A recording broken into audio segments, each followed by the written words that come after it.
Bom dia, meus amigos e minhas amigas. Hoje eu queria falar para vocês sobre uma grande mentira petista que foi desmascarada e está sendo levada ao extremo.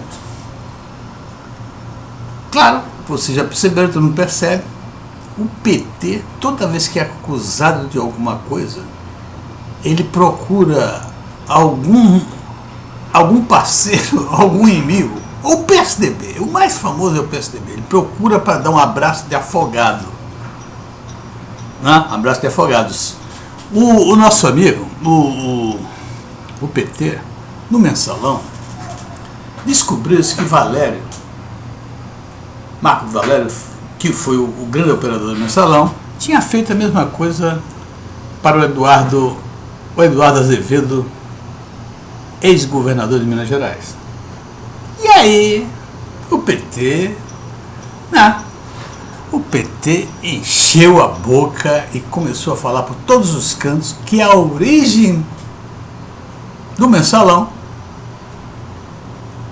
foi o PSDB, com o Eduardo se candidatando à reeleição em Belo Horizonte. Olha só, primeiro nós devíamos separar as coisas e entendê-las muito bem, não é? O Eduardo Azevedo, que tem que ir para a cadeia, que tem que pagar por esse crime que ele fez caixa 2, aceito pelo Lula. Mas o Lula é amoral, o Lula, além de corrupto, é amoral. Então, porque ele disse que todo mundo faz caixa 2. Então, se todo mundo faz caixa 2, que ele pode fazer, o PT pode fazer. Tá certo? E aí a Carmen Lúcia, ministra do Supremo Tribunal Federal, esse caixa 2 é crime e está acabado. Mas aí, a gente vai olhar. O Eduardo Azevedo, ele era um candidato à reeleição dele. E fez, me parece, porque até agora não foi provado nada, mas deve ter sido mesmo. Ele, assim como deve ter sido todos esses escândalos do PT. E eu quero pegar aqui uma frase que foi dita pelo Zé Disseu e hoje está no artigo do Zoni Ventura, que vamos realmente,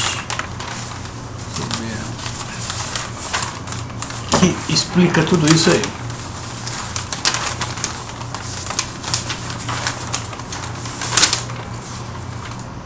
Acho que vou ficar devendo, hein? Não, tá aqui. Tá aqui, não vou ficar devendo não. Vou voltar ao assunto, mas quero lembrar dessa frase. No artigo do Zoni Ventura hoje,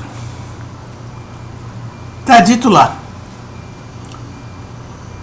o petista alega inocência e diz que não há provas. Mas quando então o deputado Ricardo Fiuza foi cassado, Disseu decretou: o que é público e notório dispensa provas. O que é público e notório dispensa provas. Eu acho que por essa afirmação do Disseu, tanto ele quanto o Lula já deviam estar na cadeia há muito tempo, porque é notório o que está acontecendo. O que falta acontecer são os trâmites legais da justiça, mas é notório que há uma corrupção generalizada e que o senhor Lula é um dos responsáveis por tudo isso. Que foi o presidente do PT, é o grande líder do PT, é o homem que assumiu o governo, então ele é o grande responsável. Foi o homem que indicou os 4 diretores que estão presos na Petrobras e todos eles fizeram corrupção para o PT. Então isso é público e notório. Então eles deveriam estar na cadeia também. Mas tudo bem, vamos lá. Então, falando do Mensalão do PSDB. O Eduardo Azevedo, ele nem conseguiu ser reeleito. Mas isso não quer dizer que ele não fez. Se ficar provado, ou se for público notório, como diz o Zé Disseu, ele tem que ir para a cadeia também. Ele tem que pagar pelo roubo de dinheiro público. Tá certo? Muito bem. Então, sempre foi, toda vez que se argumentava com petista a respeito do mensalão, inclusive eu vi a Dilma Rousseff dizer isso na televisão 2 vezes, que a origem do mensalão estava no PSDB em Minas Gerais. Então, isso parecia que aliviava a culpa do PT. Ao invés de se sentirem envergonhados e dizer assim, nós roubamos, nós, PSDB e nós, atacamos os recursos públicos indevidamente. Tá certo? Não, eles se sentiam aliviados, parecia que não tinham culpa, já que o PSDB fez, né? Já que alguém roubou, eu posso roubar. Tá certo? Mas muito bem. E agora, com o andamento da Lava Jato, nós vamos perceber, conforme está escrito aqui, que o início da institucionalização da corrupção pelo governo Lula tem reunião em lugar certo, data e a presença de pelo menos, aqui, desculpa, mas é pelo menos 3 ministros do governo. José Disseu, ministro da Casa Civil, Antônio Pallotti, ministro da Fazenda. Olha que dupla, cara. Essa dupla do barulho.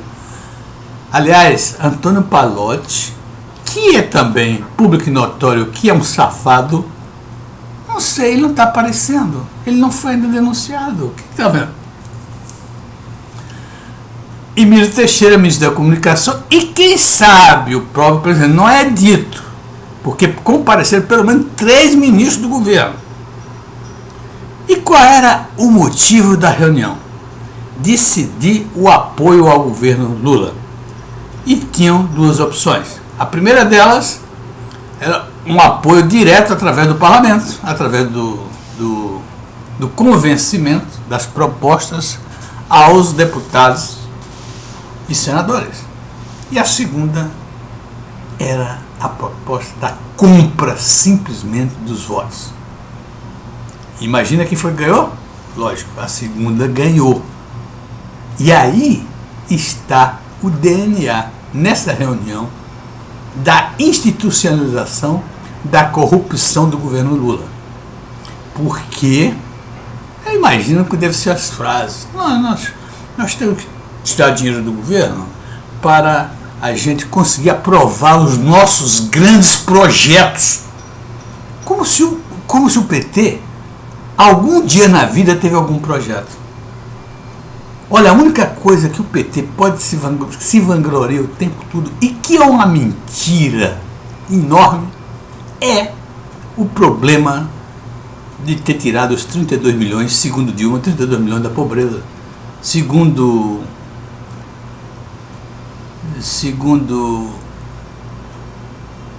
teve um outro aí que falou em 50 milhões, e Lula tomando uma cachaçinha ou outra, ele é capaz de dizer que foram 200 milhões. Na realidade, isso é uma balela, porque na época que houve isso no período Lula, houve isso com todos os emergentes. E por incrível que pareça, Argentina, Venezuela, Chile, Colômbia, tiraram percentualmente mais gente da pobreza e colocaram na classe média do que o Brasil. De fato ele tirou, mas não é essa coisa toda, não é uma coisa de se gabar, porque foi menos que todos os países da América do Sul. Isso foi uma coisa que aconteceu, foi uma conjuntura econômica mundial que era favorável a isso. Foi a primeira vez na história da humanidade, do ano 2000 até o ano 2008, que há um crescimento extraordinário na economia mundial, e ela favorece claramente aos emergentes e não aos países desenvolvidos. E mesmo assim o Lula, o PT, não soube aproveitar, e foi uma década perdida mais ainda por causa disso. Muito bem, então agora nós sabemos que a institucionalização da corrupção pelo governo Lula tem data marcada, né? Foi logo no início de 2003. Veja só, esse governo assume e faz essa reunião imediatamente, no início de 2003. Eu acho que o primeiro ato do ministro da Casa Civil, o José Disseu, e do Pallotti, foi fazer essa reunião para decidir a respeito da corrupção. Olha só que coisa extraordinária. Esse partido tem que sumir. Tem que sumir. Ninguém aguenta mais esse partido com tanta corrupção. em todo e qualquer lugar está corrompido. Tá certo? Vamos lá. Aos poucos, mas aqui embaixo, está dito aí no jornal, eu copiei, aos poucos surgem relatos que desvendam o início do mensalão e do petróleo, esquema segundo o MP, arquitetado no mesmo bunker do antigo ministro da Casa Civil do governo Lula, José Dirceu, e executados paralelamente. Ou seja, José Dirceu, nessa reunião, eles decidiram a respeito disso. E já fizeram o mensalão e o petrolão, que caminhavam paralelamente, que só agora é descoberto que eles caminhavam paralelamente. Pensaram inicialmente que só existia o mensalão. E depois do mensalão não teria nada. Não! Aí pega o petrolão está misturado com o mensalão, e que deve ter o BNDES também no meio, com todas as coisas. O setor elétrico também está acontecendo agora. Uma destruição total do país através da corrupção, bancada, executada pelo PT. E o grande artífice desse plano diabólico é o José Dirceu. Pelo menos é o nome que pode aparecer por enquanto, é o José Dirceu. Talvez apareça outro nome aí, mas é o José Dirceu o grande artífice disso. A grande competência de montar um esquema institucionalizado de corrupção para se manter no poder e, nas sobras, se enriquecerem pessoalmente. É o que está provado agora nessa nova prisão do José Dirceu Lava Jato, que ele, além de buscar recursos indevidos para o partido, ele trazia para benefícios pessoais. Bom, deve ser essa grande competência do José Dirceu que está no currículo, que o Jô Soares diz que é um currículo maravilhoso, o currículo do José Dirceu. É que nós não sabíamos que Jô Soares sabia da competência do Dirceu em montar esses esquemas. E realmente, um cara com um currículo desse, montar um esquema de petrolão e mensalão juntos, passar tanto tempo, e só agora que está indo realmente pagar na cadeia o que deve, tem competência. Tem competência. Né? Agora, a gente não consegue perceber, e durante todo esse tempo que o José Dirceu teve no governo, a gente não consegue perceber, não consegue ver, nenhuma ação do José Dirceu em favor da economia, da situação do Brasil, em favor do povo brasileiro. A gente não consegue perceber uma só ação. É interessante de perceber como aparecem determinados mitos que nunca fizeram nada na vida, que através do fanatismo das pessoas, da ignorância das pessoas, conseguem sobreviver como mitos, e mitos incapazes de mostrar uma obra qualquer em benefício da humanidade. Está entre eles, claramente, Fidel Castro, destruiu um país. Está entre eles Che Guevara, um assassino frio. Não tem um ato só de Che Guevara que diga assim, isso aí vai contar para a história como uma contribuição dele para a humanidade. O Lula, o José Dirceu, que são agora bem contemporâneos, tragam vocês quais foram as obras do Lula e do José Dirceu, atos que merecem serem citados como atos que beneficiaram a humanidade. Como é que pode? Como é que as pessoas podem se enganar durante tanto tempo? O guerreiro do povo. Guerreiro de quê? Que guerreiro? Nunca fez uma guerra, José Dirceu. A guerra que ele fez foi da corrupção. A guerra que ele fez foi botar o dinheiro no bolso e ficar rico e milionário e ainda pedir, fazer uma vaquinha digital para que o pessoal, os fanáticos dele, pagasse por isso. Como é que pode isso? Não.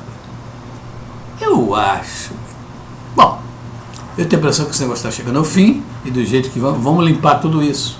E o Brasil vai começar a respirar aliviado. Dessas pessoas que antes, no poder, criticava tudo que se fazia, porque eles no poder sabiam o que fazer. Criticavam os juros altos, porque eles no poder, os juros era uma questão de vontade política, que não haveria juros altos, como disse a Dilma e como disse o Lula. E como dizia todo mundo do PT. E, no entanto, no PT, durante 12 anos, a taxa de juros do PT sempre foi a mais alta do mundo. Em algumas épocas, alguns outros países passavam a ter a taxa mais juros do Brasil. Mas, em média, nesses 13 anos de poder do PT, a taxa de juros reais do Brasil é a mais alta do mundo. Vão ser competentes assim lá em casa. Tá bom, meus amigos? Um grande abraço.